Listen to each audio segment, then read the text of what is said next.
I am Sivan Tor, and for 111 years I have kept the wall at Avanor's Hollow. I am Ilvash, which means little to species younger than mine, only that we were old when the first star chart was inked, and will likely be old when the last one is folded away. My people do not flinch easily.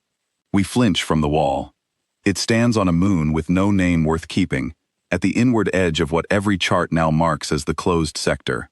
Carved into 600 meters of gray stone is a single face, vast enough that a shuttle can land in the hollow of one eye. It is not Ilvash. It is not any of the 11 species who have stood before it over the centuries and tried to claim some kinship with its features, hoping that would make it smaller.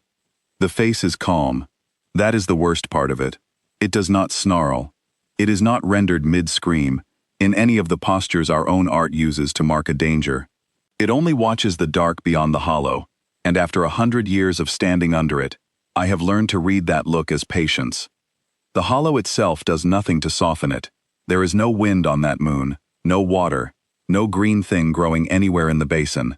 Dust settles in a slow gray rain that never quite stops, and the only sound most hours is the click of the monitoring drones resetting their lenses, and the occasional groan of the cliff settling under its own enormous weight. I have stood watch through 3 full solar cycles of that world, and the face has not worn down by so much as a grain. Stone like that does not erode quickly. Neither, it seems, does a warning, if it is carved deep enough and meant by the right hands. We did not carve it. They did. The 8 who came back.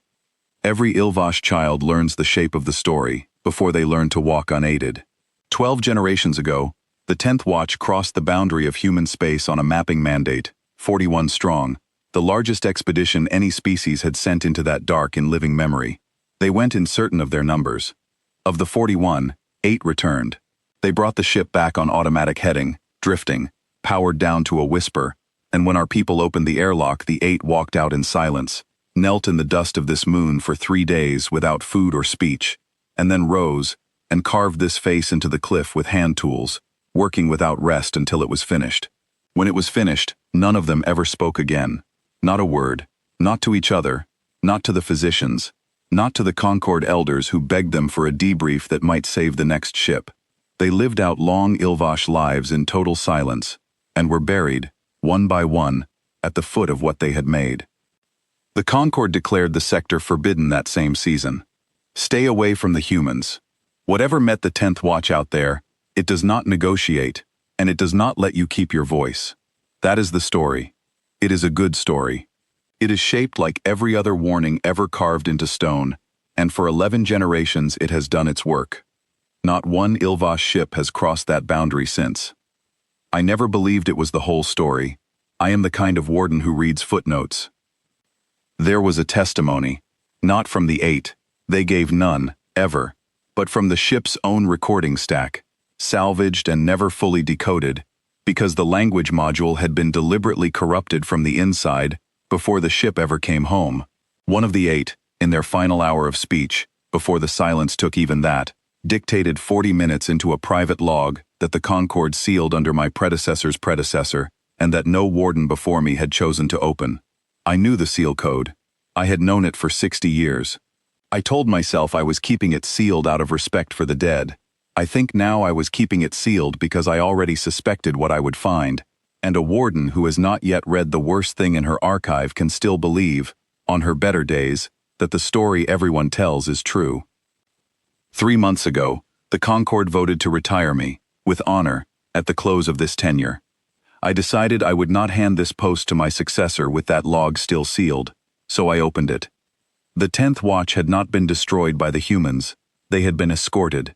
The recording was calm in a way that frightened me more than panic would have, a voice describing, in clipped survey language, a human vessel intercepting them 4 days into the closed sector, disabling nothing, firing nothing, simply matching their course and holding position at a courteous distance for the better part of a day, while something aboard it watched them. Then a single transmission, in a dialect their translation corps struggled with, offering them safe return on one condition. They were not to chart what lay another 9 days deeper in the heart of what we call human space, and what the recording called, in the crew's own broken rendering, the kept ground. The voice on the log did not describe a war. It described a request, made by something that did not need to make requests, and a glimpse. The recording was careful, almost reverent, in how little it would say, of why the humans themselves never went past a certain depth in their own claimed dark. Of patrols that turned back at an invisible line, the way our own warden line turns back at this one. Of a silence on their side of that inner boundary, that the humans guarded the way we guard ours, except that they did not advertise it with a face on a cliff. They simply made sure no one with less reason to be careful ever got close enough to ask why. The 8 had been let go because they agreed never to repeat what they had seen. They kept that bargain better than any bargain I have known. They carved a different warning instead, not the truth, which was too large and too strange to be useful to the people waiting at home, but a simpler one, a single face that says only, "Do not come here, and do not ask why, and let that be enough." It was, I understood, an act of mercy. They had been shown something that no Ilvash mind needed to carry, and rather than carry it home and pass it to all of us, they built a smaller fear and gave us that instead, and paid for the difference with their voices for the rest of their lives. I sat with the recording until it ended, and then I sat in the dark of the archive a long while after, under no light at all, because I did not want to look at anything just then. I have resealed the log. I changed the code myself. My successor will find the archive in good order, and the old story intact, and I have written nothing in the transfer notes to suggest there is more beneath it. I am not certain that is the right choice. I have made it anyway. Some warnings keep a people safer by staying simple, and I have decided, in my last season at this post, that the kindness the 8 showed us is worth continuing, even if it costs me something to be the one who carries the heavier version alone now. I still walk to the wall most evenings.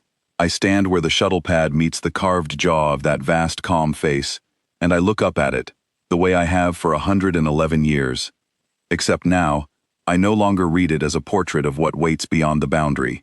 I read it as a door someone shut carefully behind themselves, on our behalf, and then stood in front of, smiling just enough to keep the rest of us from ever wanting to knock.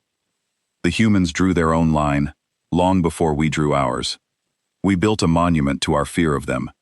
I wonder, some nights, what they built to theirs, and how far down it goes, and whether anyone over there is standing watch tonight the same way I am, keeping a smaller story alive, so the larger one never has to be carried by hands that were never meant to hold it.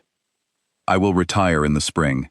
I have asked to be buried at the foot of the wall, with the 8. It seems only right. We have all of us, in our own quiet ways, spent our last words keeping the same door closed. My successor is young, by our long reckoning, and eager in the way the young are eager. She wants to know why a warden's post matters on a moon with nothing on it but dust and one carved face. I will tell her what I was told. I will not tell her what I know. Perhaps, in another 100 years, when it is her turn to read footnotes, she will find the seal I changed, and wonder whether to break it, and she will have to decide for herself what kind of mercy she is willing to keep paying for in silence. I hope she chooses as the 8 did. I hope, more selfishly, that she never has reason to. Until then, the face watches the dark with that same unbearable patience, and I stand beneath it most evenings, and between the two of us, nothing else needs to be said.